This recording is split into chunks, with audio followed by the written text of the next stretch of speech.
My channel Rahul Print Study. In this video, we'll just cover the first leading case of law of contract. DU LLB first semester syllabus just to cover about from the case mates provided by DU University of Delhi. The first unit regarding first case Carlill versus Carbolic smoke ball.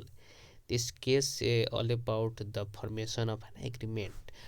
By this case we just try to understand the formation of an agreement. Okay, we all know about the what is contract, which mechanism is requirement for fulfill the contract.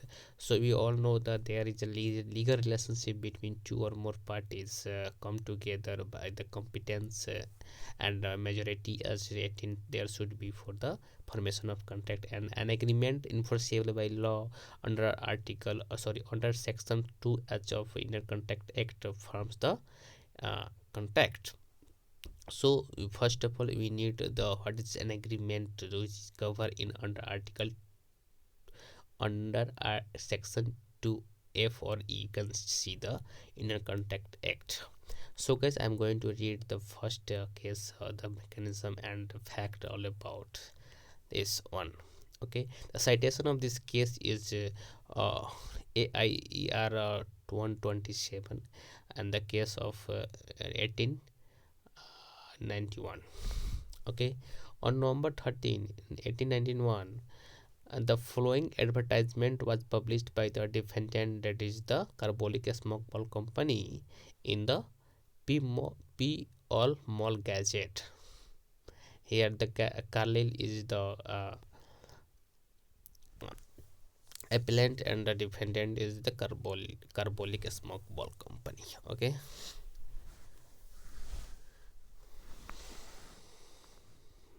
okay,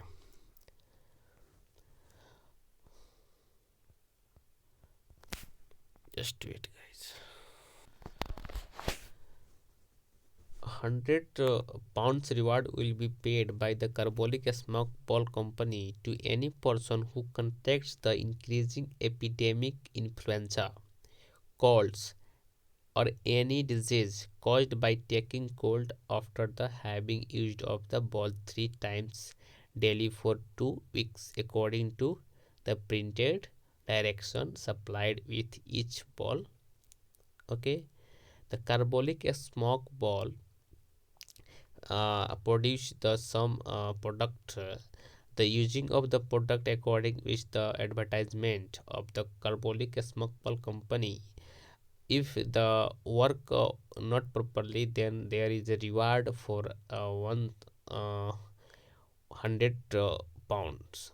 Okay, 1000 pound is deposited with the Alliance Bank, Regent Street, showing our sincerity in this matter.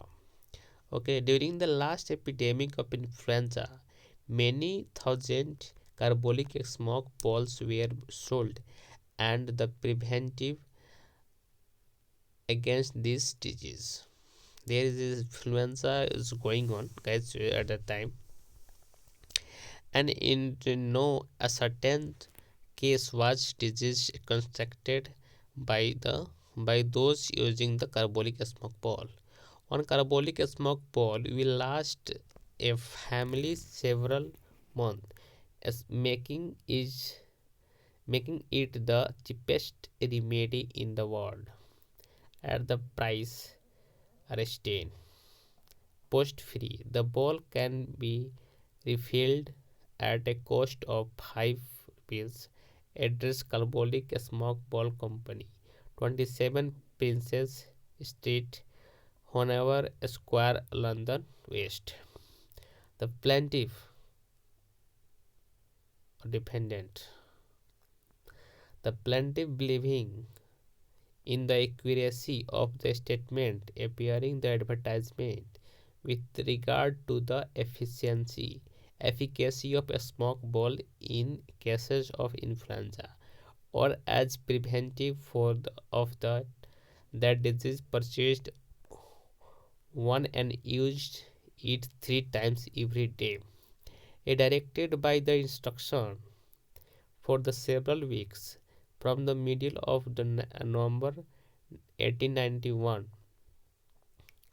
until January 17, 1892, at which later date she had an attack of influenza. Thereupon, her husband wrote a letter for her to the defendant, stating what had occurred and asking for the £100 promised by the defendants in the advertisement. Here, the defendant is the Carbolic Small Ball Company, okay, and plaintiff is Carlyle.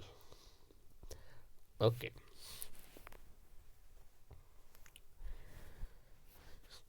the payment of that sum was refused by the defendants, and the present action was brought for its recovery.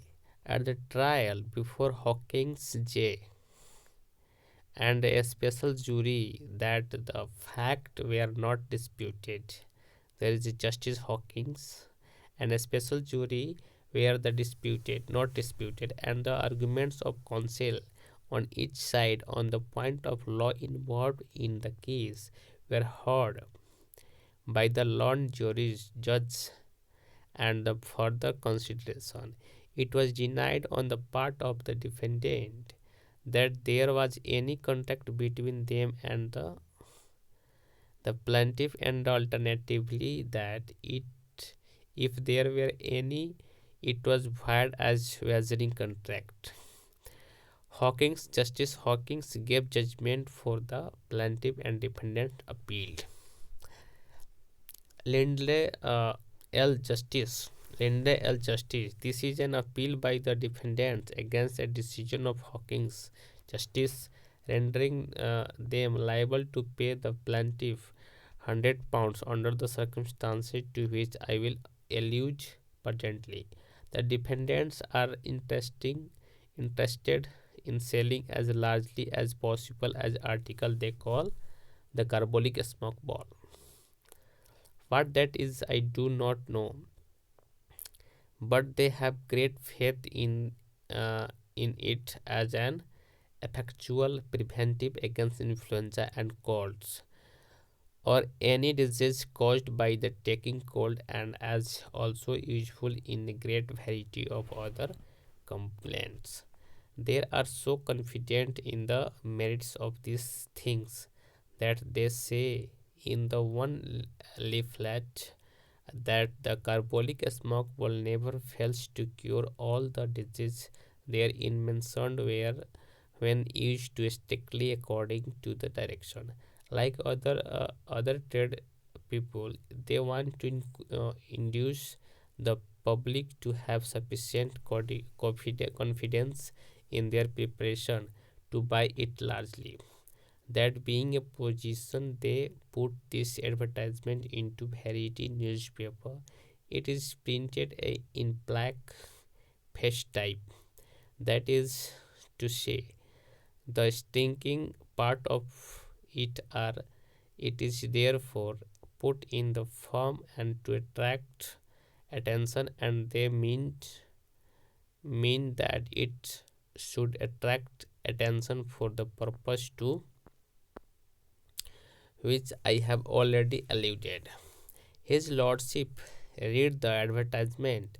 The plaintiff is a lady who, upon the faith of one of these advertisements, went and bought a chemist in Oxford Street one of these smoke balls. She used it 3 times daily for 2 weeks, according to the printed directions supplied.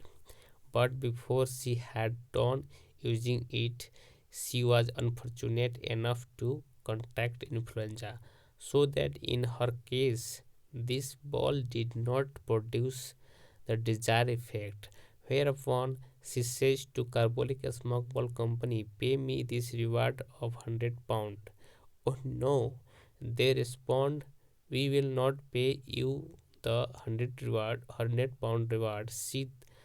She then bring an action, and Justice Hawkins has held that the defendant must pay her her £100, then the appeal to us say that judgment is erroneous. The appeal has been argued with great ingenuity by the defendant's counsel and his contentious contentious contentions are reduced the substance to this that put it as you will, this is not a binding promise. Okay, I will pass before I proceed further each some of the various contentions which were raised. For the purpose of disposing of them, I will afterwards return to the serious question which arises. First, it was said no actions will lie upon this advertisement because it is a policy of insurance. You have, however, only got to look at it, I think, to dismiss the contentions. Then it was said that this is a wager or bet. Justice Hawkins examined that with his usual skill and the come to the conclusion that nobody even thought of a bet and that there is nothing whatever in common with a bet.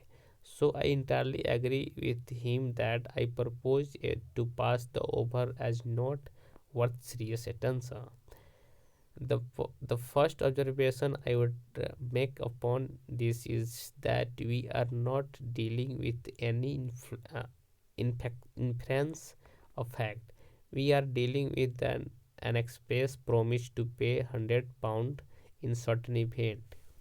There can be no mistake about that at all. Read this how you will and twist it about as you will. Here is a distinct promise expressed in language which is perfectly unmistakable, and that £100 reward will be paid by the Carbolic Snowball Company to any person who contract influenza after the having used to the ball 3 times daily and so on. No, one must look at little further and see if this is intended to be a promise at all, whether it is mere puff, a sort of things which means nothing. Is that meaning of it? My answer is that question is no. I base my answer upon this passage. £1,000 is deposited with the Alliance Bank, Regent Street, showing our sincerity in the matter. What is that money deposited for? What is that passage put in for except to the negative and suggestion that this is this a mere pop and means nothing at all?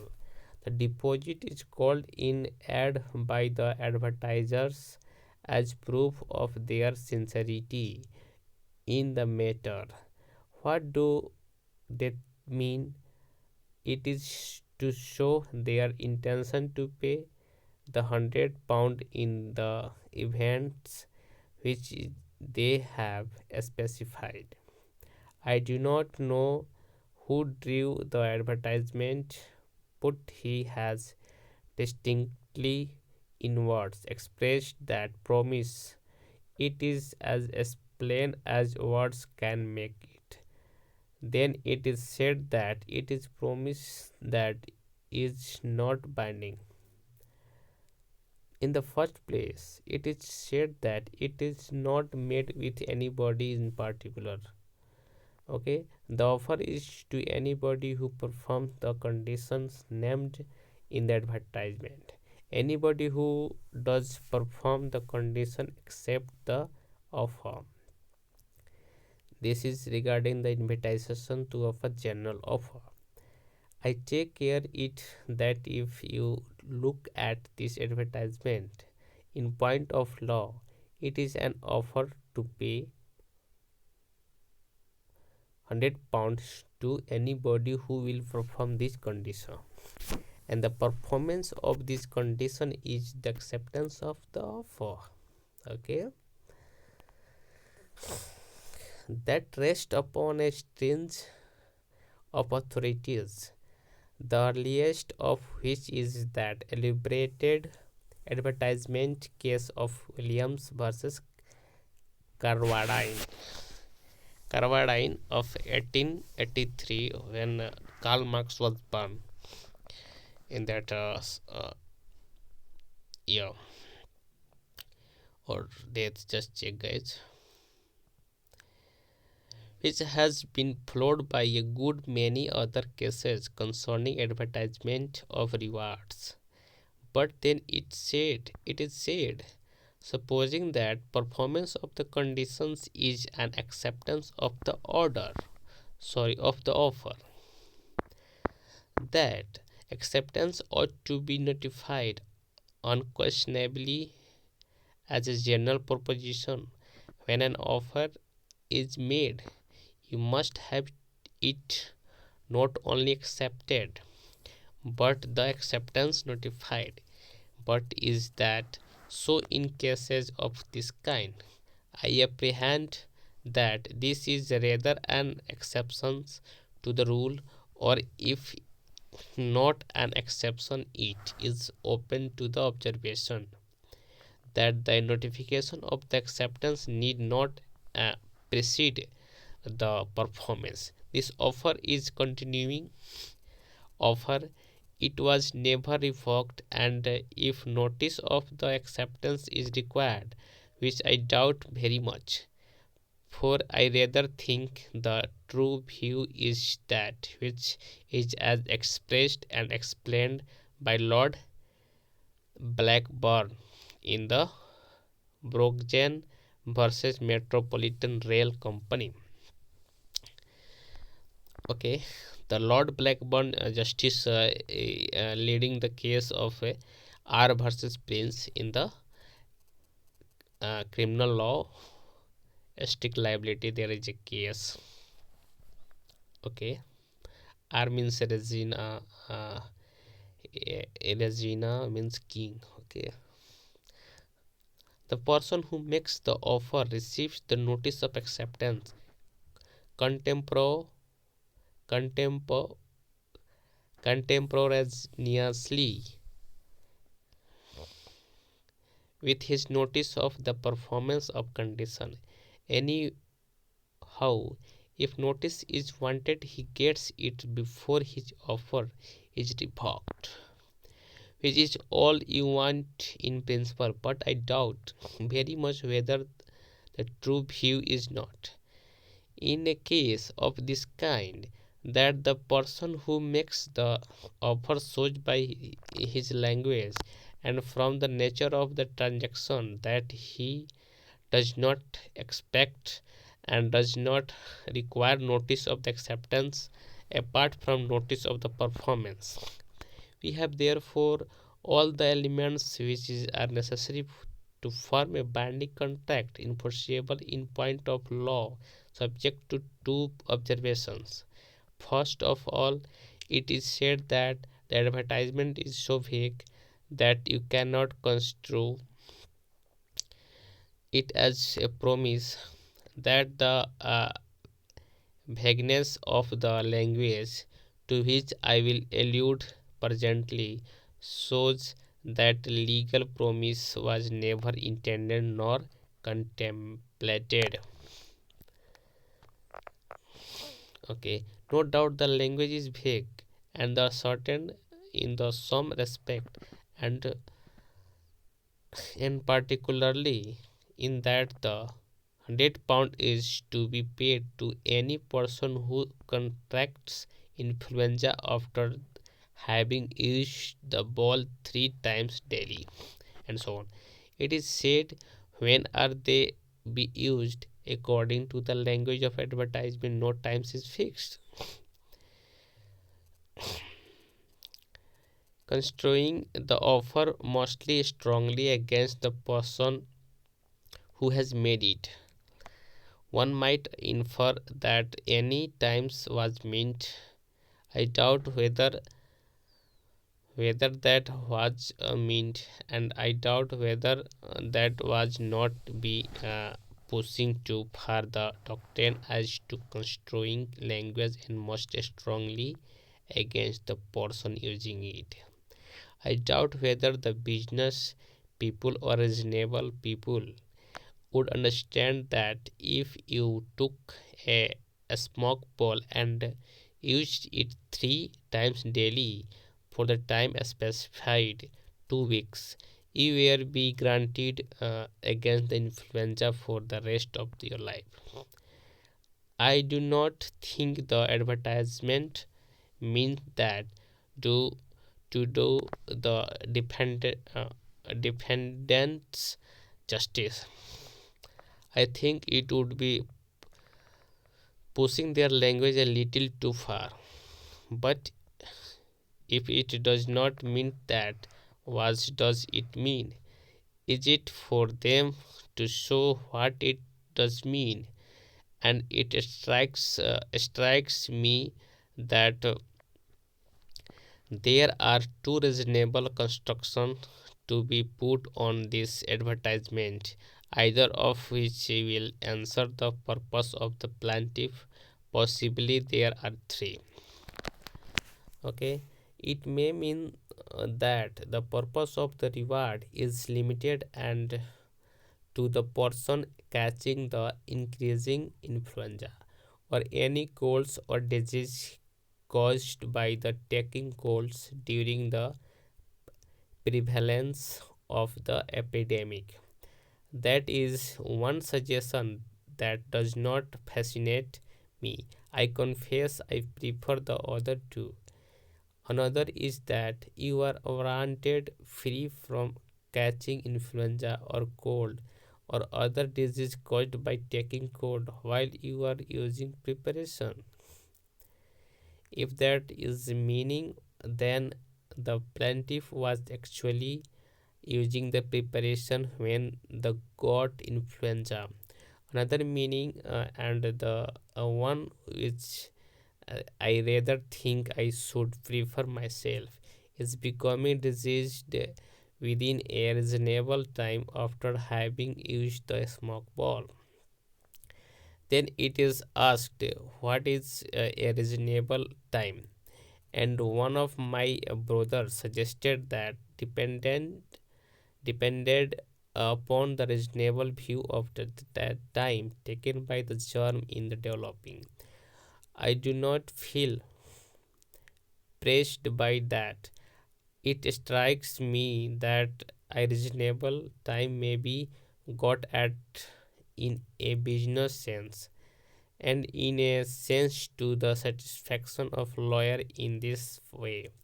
Find out that what the preparation is, and a chemist will tell you that. Find out from a skilled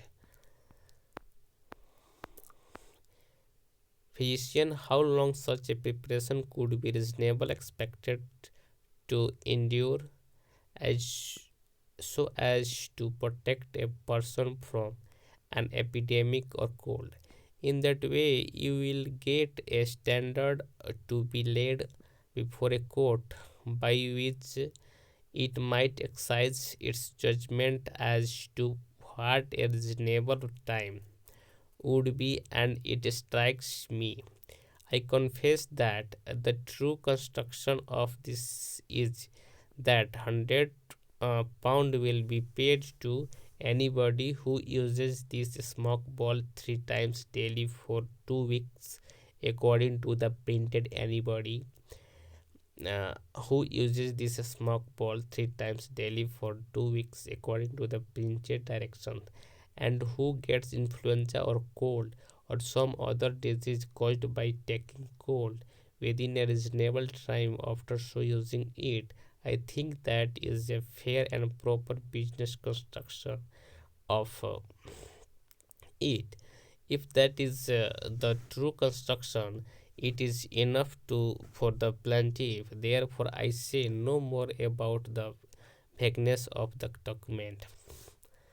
I come now to the last point, which I think requires attention.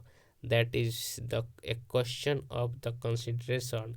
Counsel for the defendant has argued with the great skill that this is a nudum pactum, nedum pactum, that there is no consideration. Nedum pactum, there is no consideration, nacked consideration. We must apply that the agreement, the usual legal test. Let us see whether there is no advantage to the defendant's counsel says that it is no advantage to them how much the ball is used, what is an advantage to them, and what benefits them is the sale.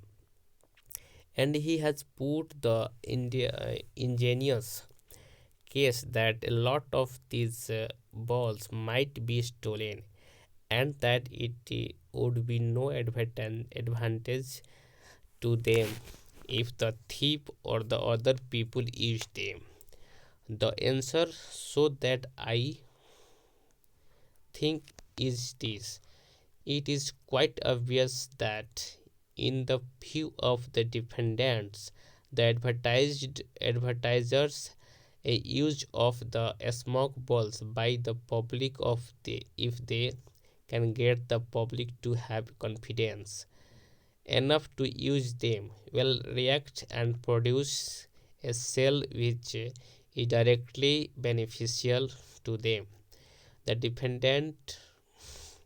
Therefore, it appears to me that out of this transaction emerges an advantage to them which is enough to constitute a consideration. But there is another view of it. What about a person who acts upon this and accepts the offer? Does not the person put himself so some inconvenience at the request of defendants? Is it nothing to use this ball 3 times daily at the request of the defendants for 2 weeks according to the directions? Is that to go for nothing? It appears to me that is a distinct inconvenience, if not a detriment to any person who uses the smoke ball. When therefore you come to analyze this argument of want of consideration, it appears to me that there is simple consideration for the promise. Okay, it appears to me therefore that these defendants must perform their promise, and if they have been so unguarded and so unwary as to expose themselves to great many actions, so much the worse for them. For once, if a way the advertiser has reckoned too much on the gullibility of public, it appears to me that it would be very little short of a scandal if we said that no action would lie on such a promise as this, acted upon as it has been. The bill must be dismissed with cost. Justice L. Boyne, I am of the same opinion. We were asked by counsel for the defendants to say that this document was a contract too vague to be enforced. The first observation that arises is to the document is not a contract at all.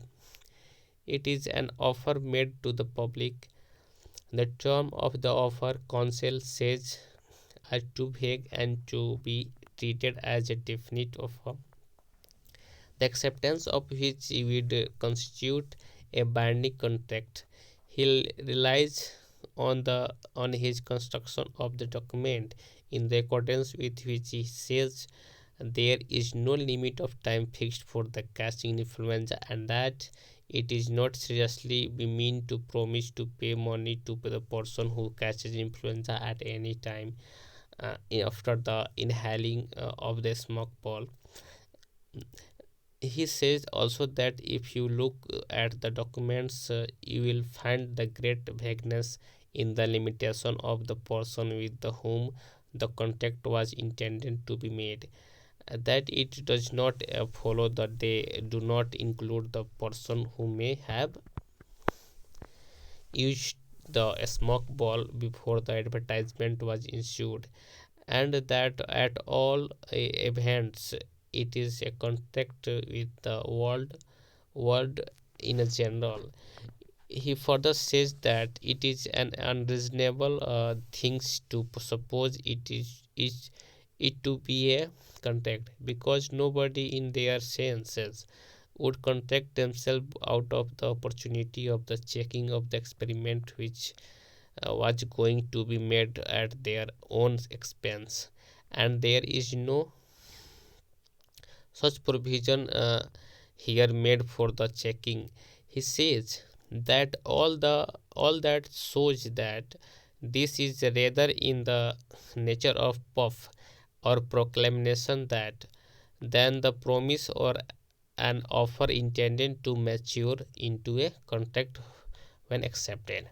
Council says that the terms are incapable of being consolidated into a contract, but he seems to think that the strength of the position to desires to adopt is rather than the vagueness of the document shows that no contract at all was intended. It seems to me that in order to arrive at this contract, we must treat it in its plain meaning as the public would understand. It is it it was intended to issue to the public and to be read by the public. How would an ordinary person reading this document construe it upon the points which dependent council has brought to our attention? It was intended uh, unquestionably to have some effect, and I think the effect which it was intended to have was that by means of use of the carbolic smoke ball, that the sale of carbolic smoke ball should be increased. It was designed to make people buy the ball, but it was also designed to make them use it, because the suggestions and the allegations which it contains are directed immediately to the use of the smoke ball as distinct from the purchase of it. It did not follow that the smoke ball was to be purchased from the defendant directly or even from agents of their directly. The intention was that the circulation of the smoke ball should be promoted and that the usage of it should be increased. The advertisement begins by the saying that a reward will be paid by the carbolic smoke ball company to any person who contract influenza, and defendants say that contracts there does not apply only to persons who contract influenza after the publication of the advertisement, but that it might include person who had contracted influenza before. I cannot so read it. It is written so in colloquial and popular language. I think that the expression is equivalent to this, that £100 will be paid by to any person who shall contract influenza after having used the carbolic smoke ball 3 times daily for 2 weeks. It seems to me that would be the way in which the public would read it. A plain person A plain person who read this advertisement would read it in this plain way, that if anybody after the advertisement was published used 3 times daily for this week for 2 week carbolic smoke ball and then caught cold, he would be entitled to the reward. Council says within what time in this protection to endure, is it to go for ever, or what is to be limit of time? I confess that I think myself that there are two constructions of the document. Each of them contains good sense, and each of them seems to me satisfied the existence of the present action. It may mean that the protection is warranted to last during the epidemic. If so, it was during the epidemic that plaintiff contracted the disease. I think more probably it means that it is to be a protection while it is in use. That seems to me the way in which an ordinary person would understand an ordinary advertisement about the medicine, and especially about a specific against influenza. It could not be supposed that after you had left off using it, you would still be protected forever, as if there was a stamp set upon your forehead that you were never to catch influenza because you had used the carbolic smoke ball. I think it means during the use. It seems to me that the language of the advertisement lends itself to the construction. It says during the last epidemic of the influenza, many thousand carbolic smoke balls were sold, and in no ascertained case was the disease contracted by those using the carbolic smoke ball. The advertisement concludes with saying that one smoke ball will last a family several months, which means that it is to be continually used, and that the ball can be refilled at a cost of 5 rupees and or $5. I therefore have no hesitation in saying that I think on the plain construction of this advertisement, the protection was to ensure during the time that the carbolic smoke ball was being used.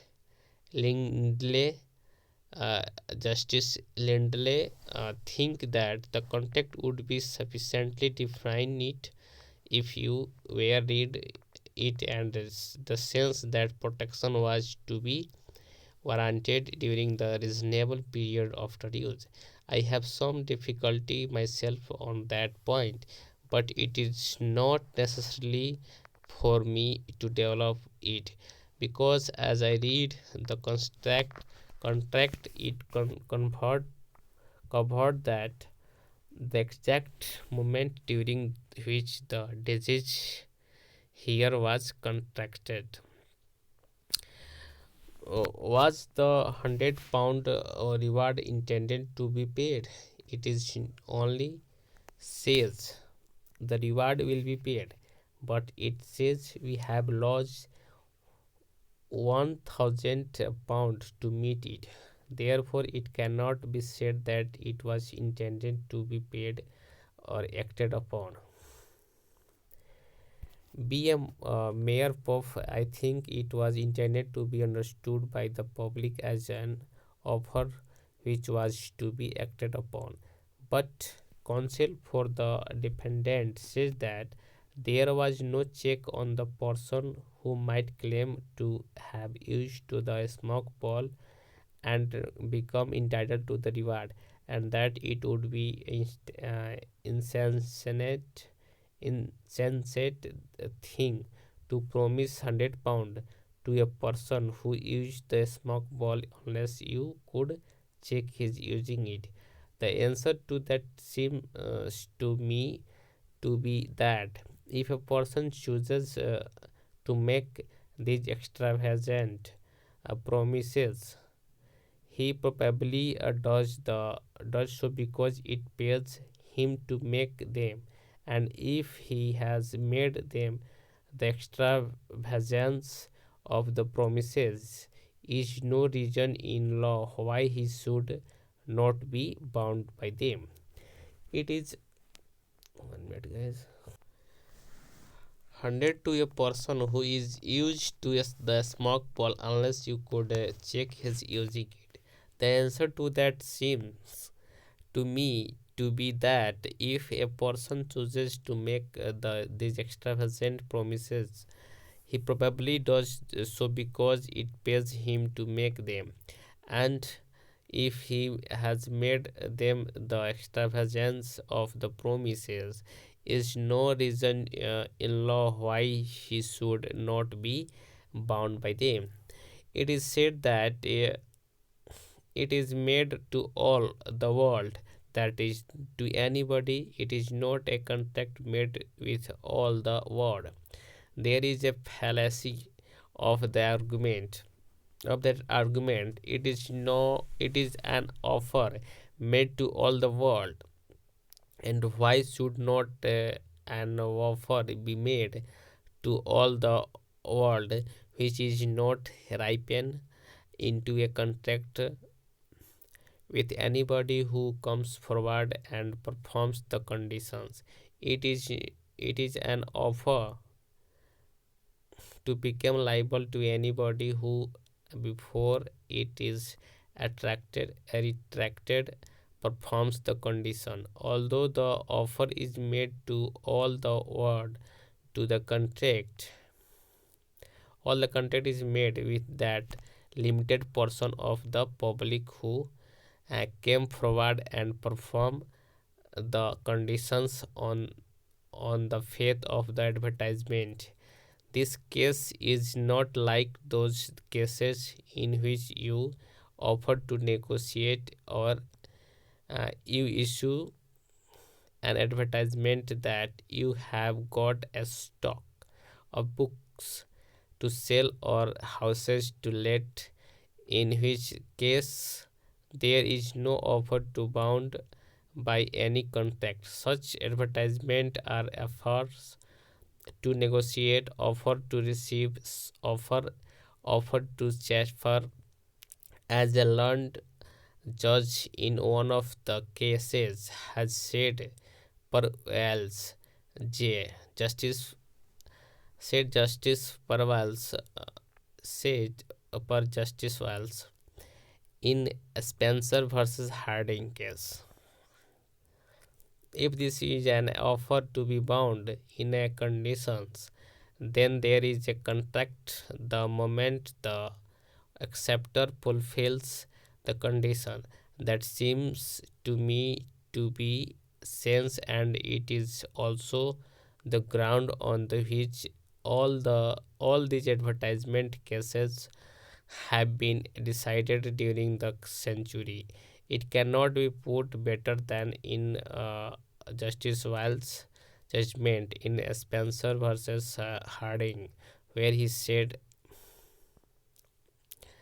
there never was any doubt that the advertisement is amounted to a promise to pay the money to the person who was who first gave information. The difficulty suggested was that it was a contract with all the world, but that of course was soon overruled. It was an offer to become a liable to any person who before the offer should be retracted should be the person to fulfill the contract of the which advertisement was an offer to rent tender.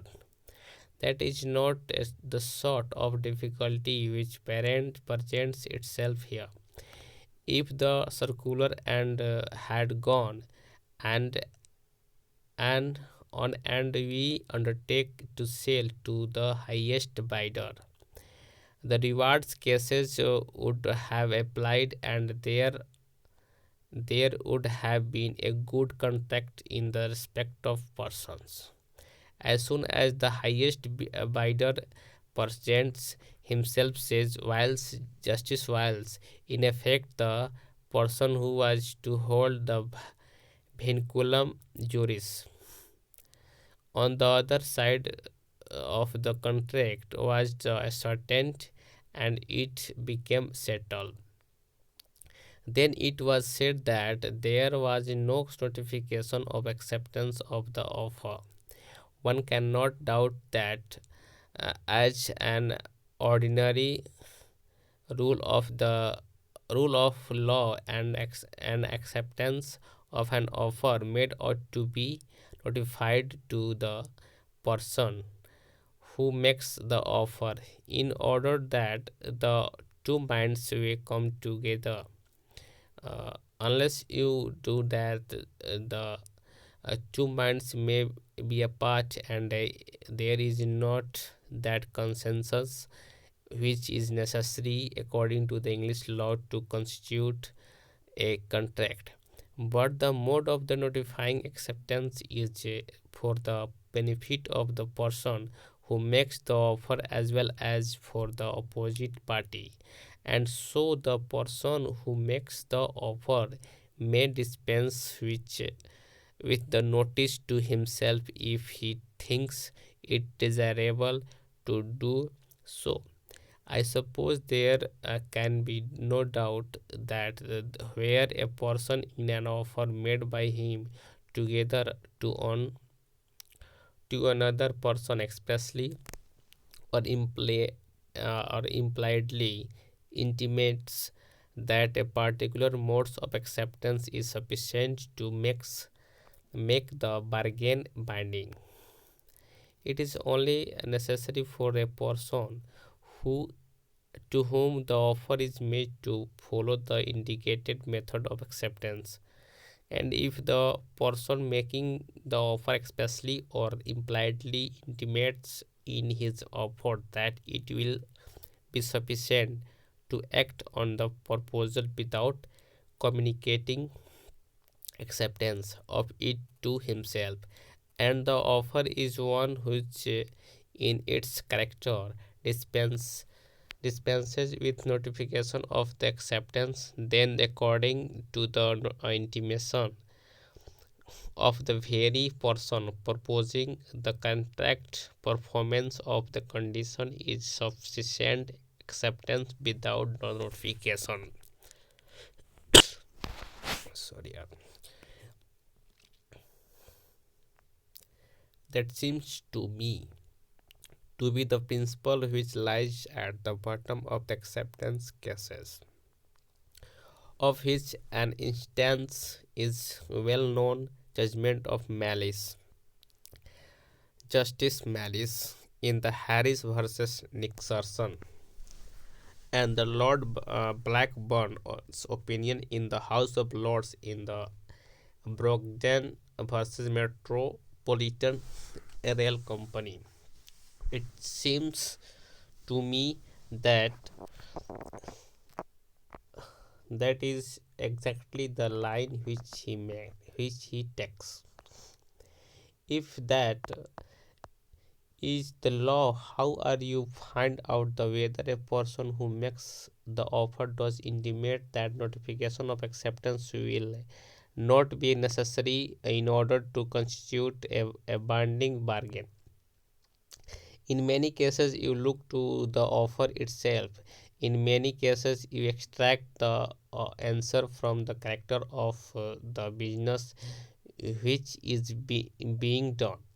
And in the advertisement cases, it seems to me to follow as an inference to be drawn from the transaction itself that a person is not to notify his acceptance of the offer before he performs the condition, but that if he performs the condition at once, notification is dispensed with. It seems to me also that no other view could be taken from the point out of the view of common sense.